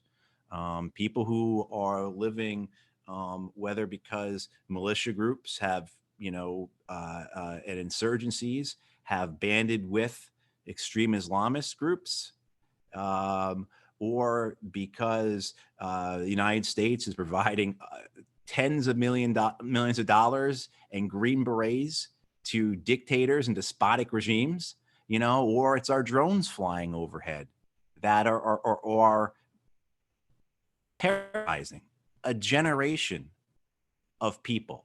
A generation of young people from Mali all the way to Pakistan are growing up afraid of what's in the sky above them. And, so this idea of Memorial Day and what it means, it's certainly different than the first time I celebrated Memorial Day. I went into the Marine Corps in January of '98. So Giovanni definitely asked me in terms of being the guy who's longest in the tooth here. But, so this is like 22 years for me of having something to do with Memorial Day because I was in the Marine Corps. I was part of the service. And it definitely has changed. And I want to say that this year, I think I'm the least angry I've been in a long time. I think that has a lot to do with the coronavirus, because the coronavirus has cut out a lot of the typical or normal conversation you usually have about Memorial Day. But on the other side of that, I think, and this is again is something that Danny and I spoke about in our piece, this idea that those who went overseas from the United States, the people who were most represented in terms of those who suffered and the families that suffered because of these wars here in the United States, are largely unseen. They largely come from rural populations or urban centers. They largely come from certain parts of the state. I know Danny is doing work on this, and I know he's got stuff coming out about what it looks like in terms of who in New York went to war, fought, and died. And like it's that type of understanding of demographics. And as most of us all know who are there, there's a poverty draft. It's economics of most of our kids who, gals we served with came from lower income families. And we see that now, I think, with what's happening with the coronavirus. And I think this is the point that Danny and I were trying to get at, is that the people who are suffering and dying from the coronavirus are for a large part from the lower income, are from communities of color, and that they are unseen, that they are unknown. And so I think, getting at that, it comes to, well, we call these people heroes. And so whether you're a kid who ended up going to Iraq and getting blown up and killed, or whether, you're a mother who's working, her shift in Walmart because she needs the money, we call these people heroes. But the reality is that they're exploited people. And, the thing I think about with Memorial Day is that it should be about moving forward. Of course, it's about remembrance and all that, but it should be about moving forward. And if we're going to tie this coronavirus into the wars, and if we're going to say that the war on COVID, and we're going to make these allusions to the Second World War, well, then at some point we have to understand that, well, then change must happen. Something must come from it. Because otherwise, if this war on COVID is going to be like the war of our generation that you guys have all been speaking about, that this podcast is more or less devoted to, well, then, it's going to be a 20-year, this war on COVID, this pandemic war is going to be the same in the sense of that it's going to be a failed war. It's going to be nothing will change. The pandemic will win, as well as those who benefit from the pandemic, just like as those who benefit from the wars have won, so to speak. There's been a lot of people in the United States who have won from these wars. If you go to Washington, D.C. in the suburbs, around Washington, D.C., that's the wealthiest part of the United States. And it wasn't the wealthiest part of the United States 20 years ago, but it's the wealthiest part of the United States now because of how much money we spend on the military, the war-making machine that exists. If you go through any of the Washington, D.C. suburbs, they are just completely populated by the defense industry and the intelligence industry, and then all the other organizations that support that. So there are a lot of people who are making six-figure salaries, who have two homes now, who have done very well because of the wars. And the same will be the case with pandemic. And so I think that and I know Danny began this with talking about the veterans community and the anti-war community. We have to engage on this in the sense that, look, when I first got to Iraq was right in 2004, was right at the time that Rumsfeld had said along the lines of, look, you don't go to the war with the army that you want, you go to the war with the army that you have. Well, you know what? We go to the pandemic with the healthcare system and the society we have, not with the one we want. And so how different is it for me and the guys I was with in Iraq? I used to get in my Humvee in Iraq in 2004, and I used to have this armored door that the guys before us had made, right? And I close that thing, and I take a hammer and I drive a peg, right, to keep that thing secure. And it really didn't matter because from here up was open. So yeah, maybe the lower half of my body would have survived, but the top half of me would have gotten swiped away. But how different is that, right? Than these nurses and doctors, these heroes, right? Hey, I guarantee you what, as soon as sports comes back, guys, instead of us being asked to stand up and be applauded at every game and that whole awkward thing we go through, that's going to be now nurses and doctors. But how different is it for me having to use that jury-rigged armored door of our own, and all these doctors and nurses who we call heroes dying doing their work, who are making their own masks, gloves, who are going into work with aprons from their kitchen to use as smocks. How different is that? So I think that, with every Memorial Day, I do try and not look back so much as I want to look forward. And I think as a community, for those of us who are on this call, for those who are watching and listening, that this is something that the anti-war community really must engage in. We talk a lot about intersectionality, right? We talk a lot about, and we say all the time, look, as an anti-war movement, we have to reach out and explain to the environmental movement that, look, hey, as long as ExxonMobil, its biggest client, is the Department of Defense, there's going to be no change in any type of, right? There's going to be no progress on the environment. Just as the same with, and the same with the labor movement, the same with whatever other movements that militarism really weakens. So I think that's it now as this pandemic goes on, as 100,000 are dead, and I think this is the same with a lot of you guys feel the same way, maybe about, I know I'm here in North Carolina, everything's reopening, people are going to the restaurants, nail salons are open. I've got the same feeling in my stomach that I did when the surge in Iraq happened, the surge in Afghanistan happened, the airstrikes in Libya occurred. We started arming fighters in Syria, right? We started building drone bases in Africa. The same feelings in my stomach that this is not going to work, this is a huge mistake, are there. And I think as veterans, we do have a place in society where we can be heard. And I think this is where we really need to make it, because I think this is just one more thing, along with the wars and along with climate change. This is the triad, if you will, these pandemics, and I believe more will come, are what really will cause so much more suffering, if not the collapse of society and of human race, et cetera.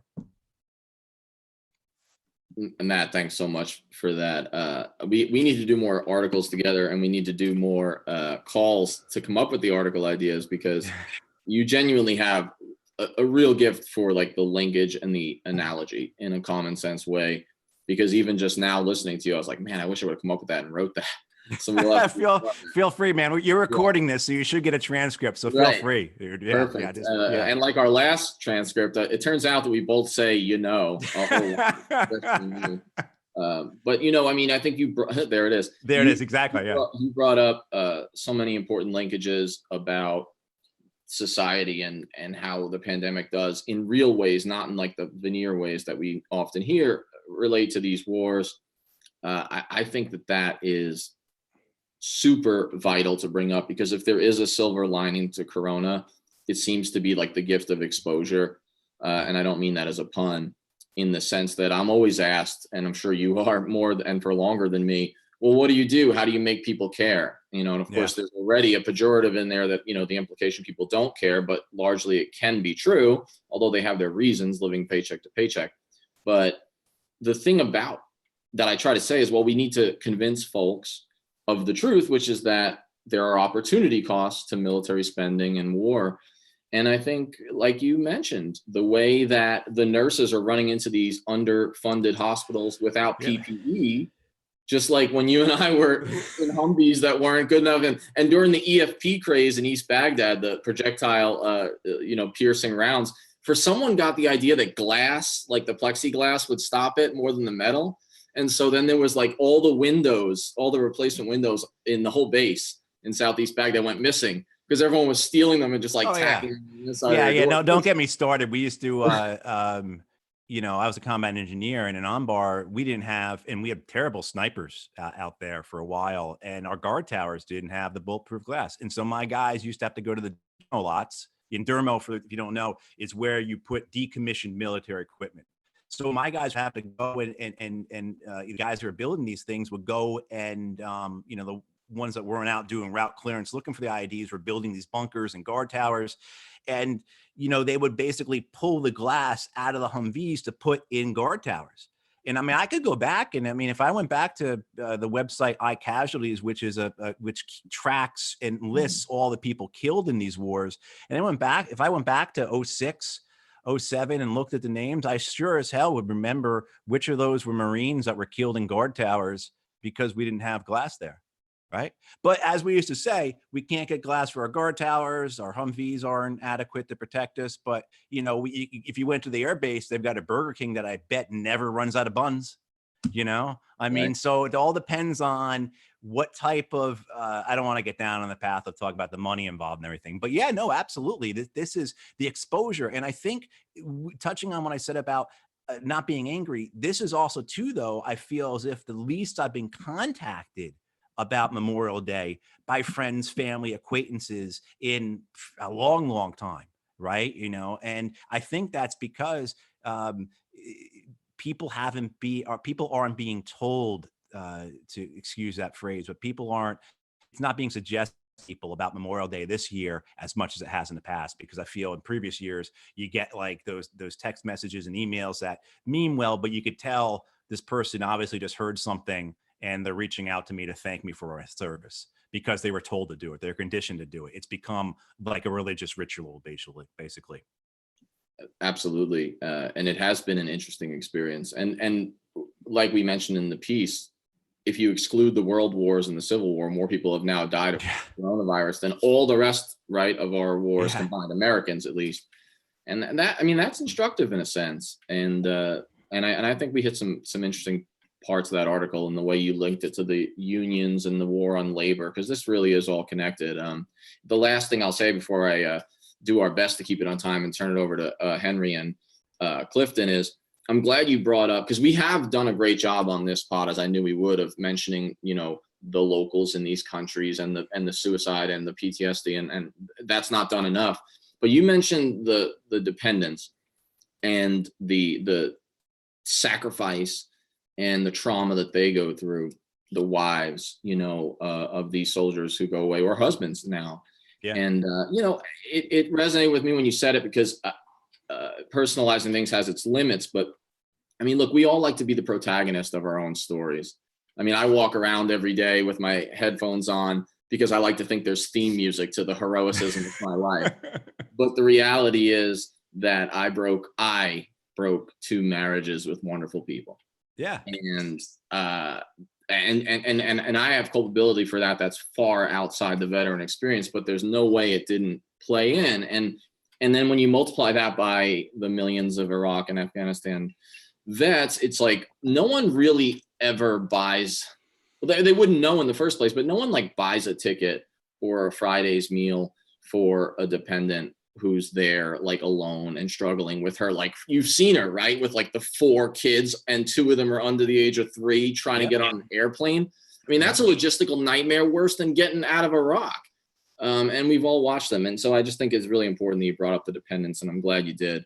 Well, it makes me laugh actually thinking of that, because I remember when you'd be overseas, you'd be deployed, and guys would go home on R&R for 2 weeks, and they would be grateful to be getting back to Iraq or Afghanistan, because the home life was such hell, because, right, with all the kids there and everything else, and what the wives were going through, and the honey-do list was longer than their arm. And yeah, I mean, like, I remember, but I mean that, but to get back to the serious aspect of it, oh yeah, I'm the same way too. I've got, you know, I wrecked a marriage, I've wrecked relationships, and I think everybody who's gone through this has some aspect of that.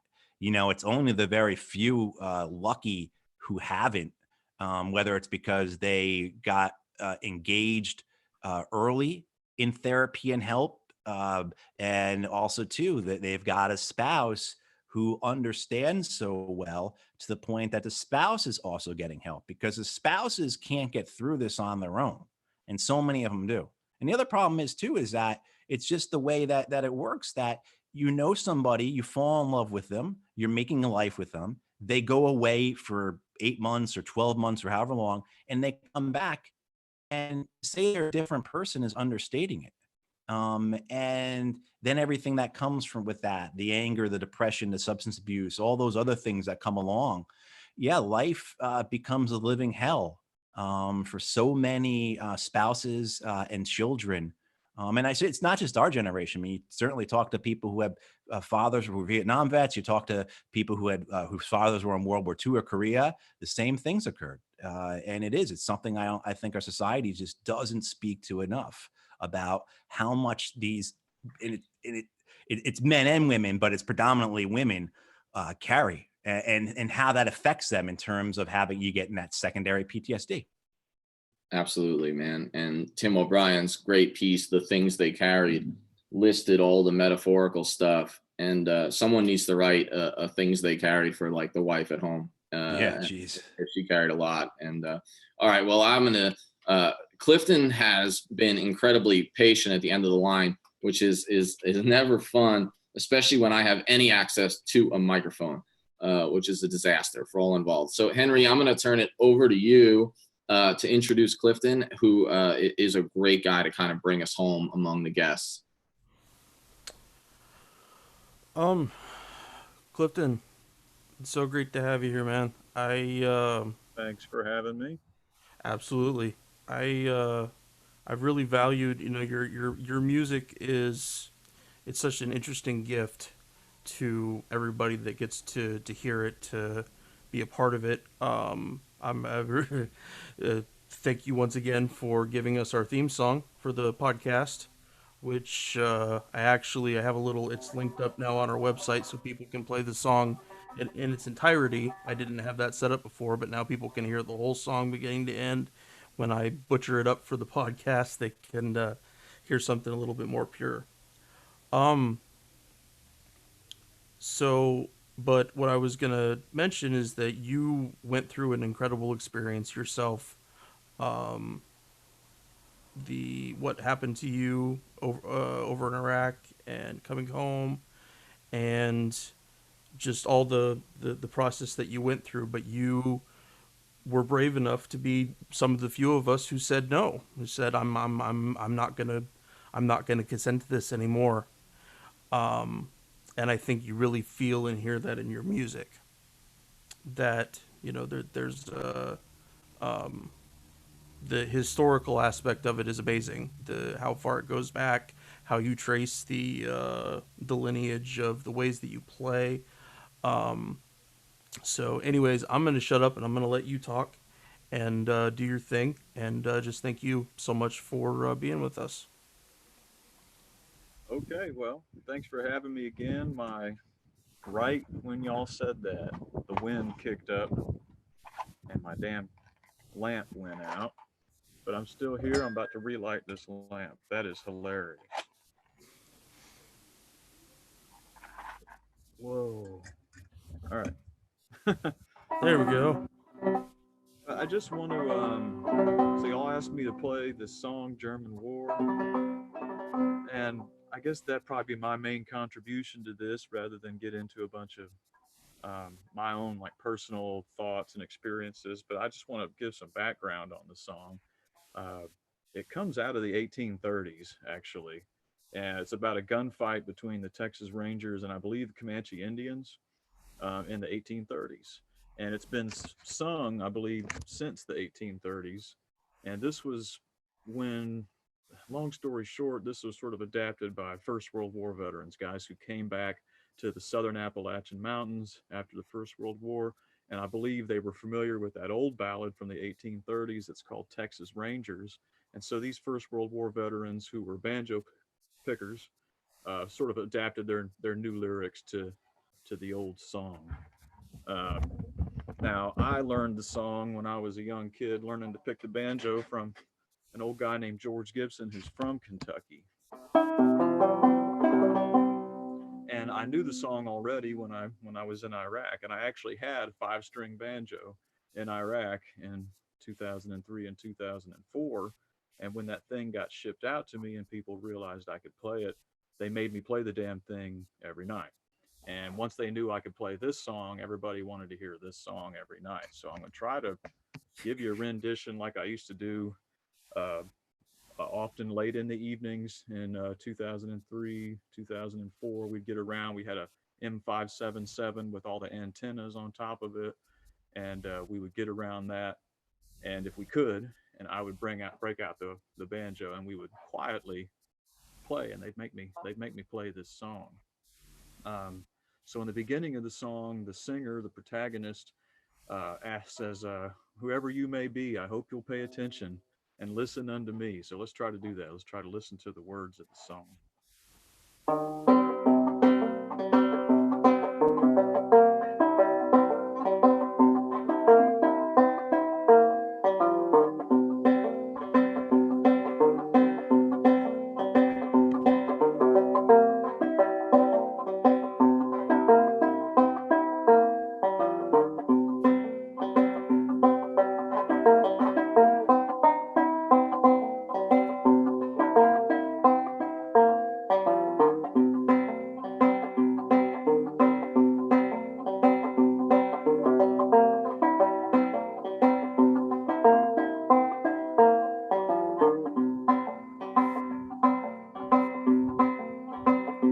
Come on, you good people,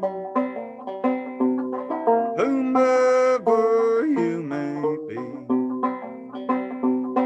I hope you'll pay attention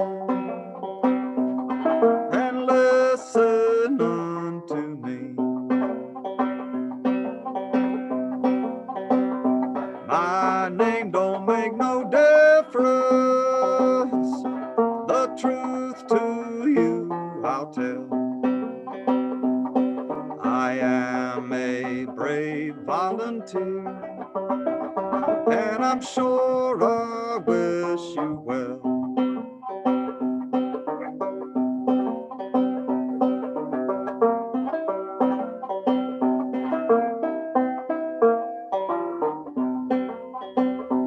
At the age of 16, I joined that Army grant.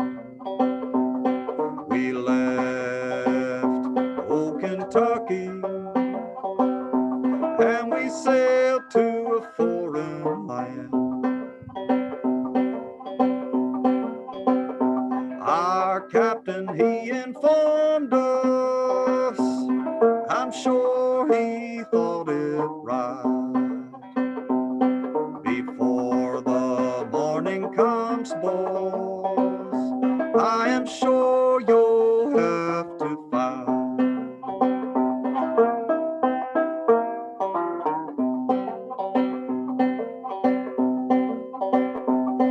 I saw them Germans coming. Lord, I heard them give their yell. My feelings at that moment, no human's tongue can tell. I saw their shining rifles, their bullets round me flew. Now all my strength had left me, and all my courage too.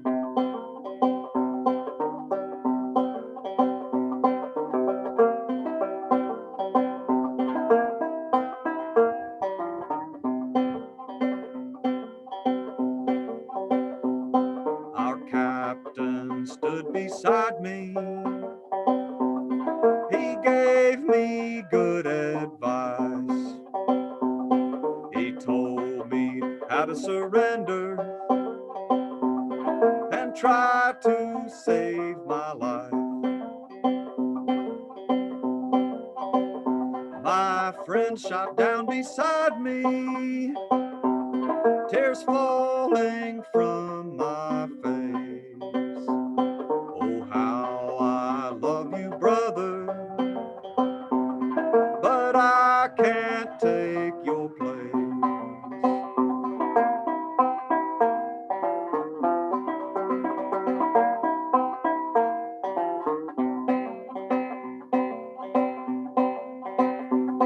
We fought throughout the morning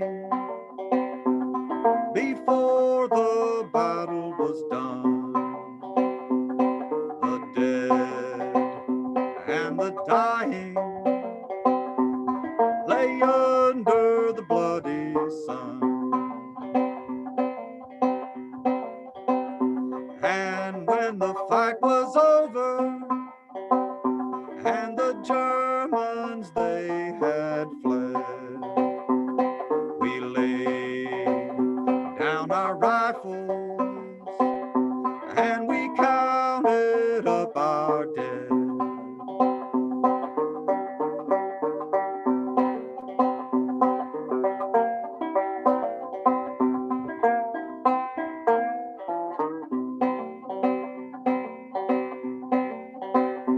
The sun, it was a setting all across that bloody plain.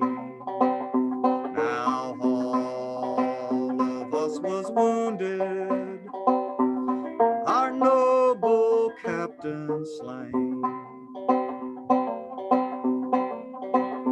And then I thought of mother, who asked me for to stay and not to go with strangers and sail so far away.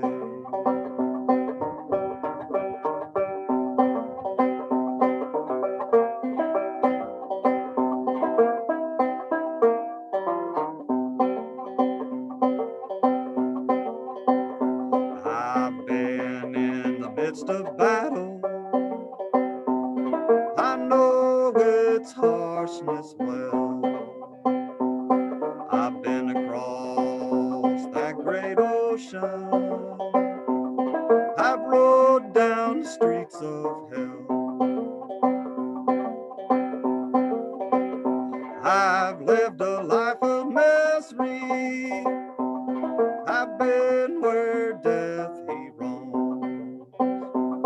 I'll tell you from experience, boys, you had better stay at home.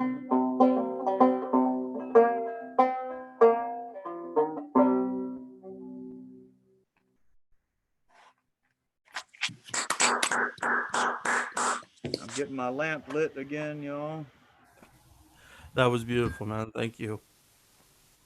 Yeah, Clifton, that was just incredible. I think what you show along with Ryan is that the ways of kind of expressing what a lot of us are trying to get at can be done in art forms that are a whole lot, if not better, more eloquent than the spoken or the written word. And I'm reminded of the Forts on a Hill T-shirts that we wear that I don't have on today, although I cut the sleeves off mine as well, of course, of Woody Guthrie's guitar. As I'm sure you're familiar, this machine kills fascists. And you're killing something, militarism, fascism, and that was beautiful, dude. And I know it's not easy listening and being last, but what a great member of this community, Clifton. Thank you so much. Thanks for having me. I really appreciate it.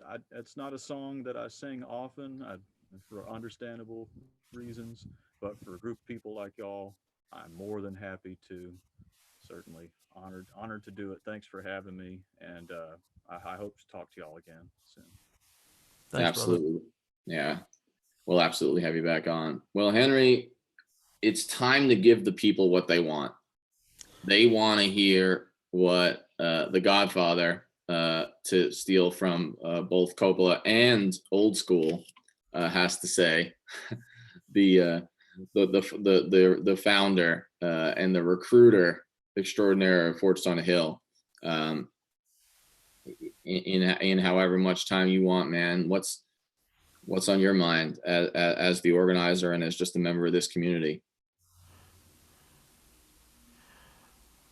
Erik asked when we started how long we've been doing the podcast, and it's been 2.5 years, I think, since you and I started. And I can't tell you the education that I've received in that time that I did not have about my own time in the military. We were never taught anything about the people we were going to help. We weren't taught their language, we weren't taught their culture, we weren't taught anything. And the first tour, I had some faith. I was like, maybe we can do something good, something positive. Second one, I just wanted to keep my guys alive. Just want to get everybody home in one piece. The mission was clearly a failure, and as they do now, they're still piling more of us into the buses, onto the planes, onto the deployments, wherever they happen to be. I wanted to make special note about, during this time of COVID, about elderly veterans. That's the people that I have been thinking about the most. Guys that are Vietnam vets, Korea vets, World War II, that are having to deal with this, having to deal with an underprepared system. Thankfully, the VA has been doing okay with it. Not if you go to any of the state homes; those places have been a train wreck. And I'm going to talk more about that on the podcast. I wanted to mention my grandfather. He passed away last year. He was a World War II veteran and a Korea veteran. He survived Pearl Harbor. He was a PFC, a Marine on board the USS Tennessee, and he was on a fire crew. He shot water into an electrical panel that was on fire. It exploded. Thankfully, everybody that came out of that, he lived. He had to recoup, and later fought in the Marshall Islands. And he went home. He thought he was done, and then he got recalled for Korea. That time as an E6, as a staff sergeant, and he was at the Chosin Reservoir. A very horrific and nasty battle, especially because of the weather. It was in the bitter winter. I think it was in 53, end of 53. So my brother mentioned to me, is that he was kind of glad that Grandpa passed away last year, because if he was still here, he would have to be dealing with all of this. Especially the fact that Gonzaga is not playing right now. The old man would be effing irate that he didn't have basketball to watch, football to watch, a sport to watch. Grandpa he suffered from alcoholism, and he was a teetotaler for a long time, put that stuff down for a very long time, and even organized AA groups after that. Him and a friend that he made that was a Vietnam veteran. And it got me thinking about, Matt, you mentioning about destroyed relationships, about trying to deal with pain through any kind of substance abuse, whatever's familiar. Because there were times that he would fall off the wagon, and I was usually gone. I lived in Oregon, where he lived in Idaho, and then I joined the Army. But there was one thing that really bothered me. He was, every year, the area that he lived in northern Idaho and eastern Washington would have a celebration remembering Pearl Harbor. And they would invite their Pearl Harbor survivors and their family and their descendants, and he would go every single year. And the last year that I saw him was 2015, and in December, it was biting cold, just absolutely horrific. And there's this 94-year-old man we were at Fairchild Air Force Base for the ceremony, and there's a group of Air Force cadets that are looking at him kind of like he's Beyonce. It was, and he stood there and shook hands, took pictures. He wanted them to know what him and his comrades had done, where they had been. And then one day we had a conversation about his Bronze Star. It was, along with his Purple Hearts, were hanging there in his den downstairs. And in World War II, the Bronze Star was given to combat veterans. That was their combat patch. I think that's the simplest way I can explain it. In our current time, and everybody on this phone call is familiar with what I'm about to talk about, those medals, those Bronze Star medals, were given to staff positions, people that worked in offices, people that got coffee for generals. And by the time that all this had happened, my feelings about the military and becoming anti-war had become a bit different. And I asked him about it. I said, Grandpa, you need to know about this. These douchebags that don't deserve the medal you got are getting it. And they're getting it for really pathetic, non-heroic, non-wartime activities. We're not talking about guys who were out fighting specifically. And he really, really didn't like that. That really, really bothered him. And I had other questions for him that I didn't get to answer because of him passing away. But that tokenization, I think, tells you all you need to know about our current state. How the goalposts are always moving. how we decide what is a free Iraq, how many sections of Afghanistan do we have under control, and how many are still controlled by the Taliban. Um,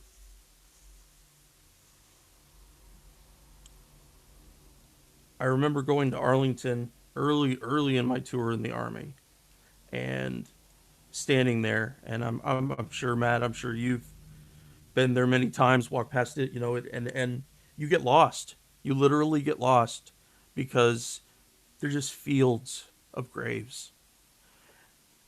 And I told myself, I told my young self, I knew I was going to Iraq soon. What does this mean? I didn't have an answer, but I wanted to know what all this death and destruction meant. Did it mean that these men and women died for something? Or were they just tokens too? And I hope that people will try to look at veterans, try to look at service members, not as tokens, but as people who probably just wanted a decent paying job. They didn't feel particularly great one way or another about America going to war, but they knew that they had to make their mortgage payment. So they made a choice. Like most people that work in shitty jobs like Amazon and elsewhere make a choice. They sacrifice their safety for their paycheck. Unfortunately, that is the American way. It shouldn't be that way. And it especially shouldn't be that way for the people that we say we send into harm's way to protect us.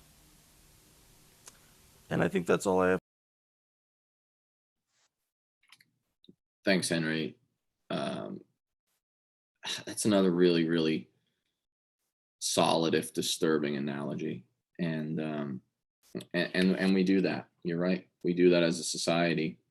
And so many people on the call tonight have done a good job of humanizing the people that they lost, whether they were American or else, or foreigners or people at home, and putting not just a face to the name like they do in the Military Times, or, once every 5 years when they decide to put the little, death photo that we all take, that macabre photo that we all have, right? That's, we know is going to be, more than a face to a name, a story to the name, like your grandfather, like Tyler Parton, who Erik spoke about. I mean, remembering them for the time they played the piano when it wasn't their turn at the Golden Bee pub, right? Or the question that you didn't get to ask your grandfather. That's more than tokenization, and it's more than a face to the name. And I just want to thank you for not only what you have to share tonight, but for being a huge part of this new media and this movement, and being my friend. And through hard years, when I was reliable and when I wasn't, and learning from each other, it's been awesome. And then hopefully we can really give people what they want, and hang out together like real people after 3 years. Quarantine is really getting in the way of that. It really is. I'm sure we had other excuses before, but that we'll use the quarantine for all it's worth. So before we close out, because of course we've gone over, as anyone who listens to Four Star on a Hill knows, is as per SOP, right? For the veterans out there. Ryan wants to throw in a couple of points that he didn't get to hit. I'm going to close us out after that. And I'm going to pretty much just close out at that point. I'll say a couple of things, but I'm going to kind of table my time since I do a lot of talking in any medium possible. Ryan, hit us up, man. Hey, so I apologize. I know this has gone long, but I felt like this was important. I just want to close out on a 2-minute thing. So this is a quote. In July 1978, Jeffrey A. Jay was a postdoctoral fellow at the Center for Family Research at George Washington. He wrote a paper called After Vietnam in Pursuit of Scapegoats. Dr. Jeffrey Jay observed, "My talks with veterans convinced me that their problems are not so simple, nor so easily addressed. The veterans' conflicts are not his alone, but are bound to the trauma and guilt of the nation. And our failure to deal with our guilt renders the veteran the symptom carrier for society increases his or her moral and emotional burden. This burden isolates the veteran and will freeze him or her in an attitude of perpetual combat until the issues of war are confronted in the national conscious.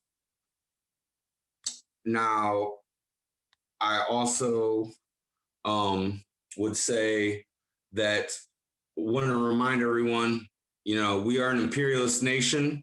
We have active military operations in 7 countries every day, 800 bases in over 80 countries.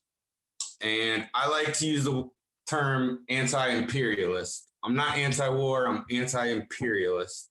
And I think that's an important thing. So thanks for having me on. And I'm absolutely humbled to spend my Memorial Day with people speaking truth to power.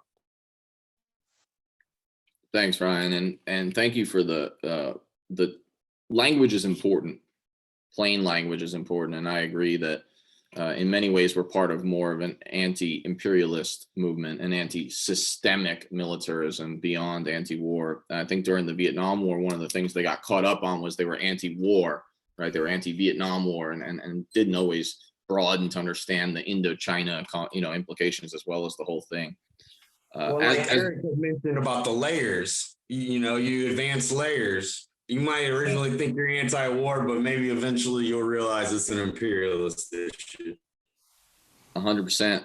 And my journey started out not so much anti-imperialist, but we can't win in Iraq, and that was the beginning of my descent. So I'm not upset about that because it was an entry, but as we close out, one of the things that struck me about the guests tonight and the format and what we did is it felt a little bit, in a positive way, I mean this, like the old teach-ins that just don't happen anymore, at least not often, from the Vietnam War, where a building was occupied and folks would speak their truth to each other and share and learn together as protest, but also as honoring something, some sort of dream. It reminds me of the Mississippi Freedom Summer Schools, where not that we're teaching folks, but we're sharing and speaking our truth. And when you go one after the other, like we have with the different diverse voices, that has value, man. That has value, and it's kind of a lost art. Although we saw some of it in the Occupy movement. So closing out, I'm not really gonna tell my story. I talk too much, man. And one of the things I'm learning about myself this Memorial Day, I'm in a great place right now, personally, when it comes to substances and staying happy. And I'm almost embarrassed to say that in the midst of so much suffering, but I'm doing okay, and that's different from last year. So sure, I'm angry intellectually and emotionally in some ways, but I'm glad to be part of this group and feeling pretty healthy. And I don't think that I get to that place, and it could be fleeting. I'm a realist. I don't get to that place without the community that I found after the war. I don't go a single day without hearing from Henry and Keagan, and I barely ever go a day without hearing from Ryan. And a lot of times it's just, hey, I love you, brother. I hope you're doing good. And that's how we exchange. And I talk to a lot of folks in this call that way. And I think if you magnify that, increase the aperture, we're not alone in that, man. And so I'm going to leave. I say I've got, everything's political. The personal is political, but I'll leave with this, which is I'm in quarantine like everybody else, but I live in Lawrence, Kansas, despite coming from New York. And I live here because my kids are here. And I have 50-50 time with them. And they're my sanity and sort of reason for waking up in the morning. And Memorial Day for me in some ways is every day, because folks think that I hate America or I don't think we should honor vets, but I have a walking memorial in my house. AJ, Alexander James Michael, my 11-year-old, my first son, named after Alex Fuller and James Smith and Michael Balsley, and whose spouses my ex-wife Erica had to face while I was away in the war when she found out that their husbands had been killed. And AJ is not defined by that name, and I'm very careful about telling him that. But he's a walking memorial who sort of makes me proud. And I'll tell you, I don't want him to be just like me in a million ways, and I don't even want him to be just like them. But I do hope that he'll take the courage and spirit in those three men, because it was real and it was funny and it was profound and it was crazy. I hope he takes some of that courage and also some of the strength and the empathy in this group. And I like the E word most of all. And I sure hope he's kind, and I think he will be. And if anything that I've done or learned or ways I've changed in my life can pass on to him, I hope it's that. And I learned a lot of that in this community tonight. And I follow you guys anywhere, even if it's to a Zoom call. So I'm gonna end it there, man. I'm gonna go against my instincts, and this has been great. And I hope the listeners appreciate it. And I know we'll probably put it out for those who couldn't make it or just couldn't stay up late on Eastern time. I love you guys. I mean that. And thank you for doing this. You too, Danny. Yeah. Thank you guys for putting it together. Anytime. Let's do it again. Maybe we'll do it for something happy. We'll like review Wedding Crashers together. Mystery Science Theater style, right? Right. All right. Well, let's sign off, and I'll talk to all of you like I always do on the other end. Thank you guys. Thank you guys for having me. Thank you, everyone. Be cool. Joining us. All right. Peace out. Thanks.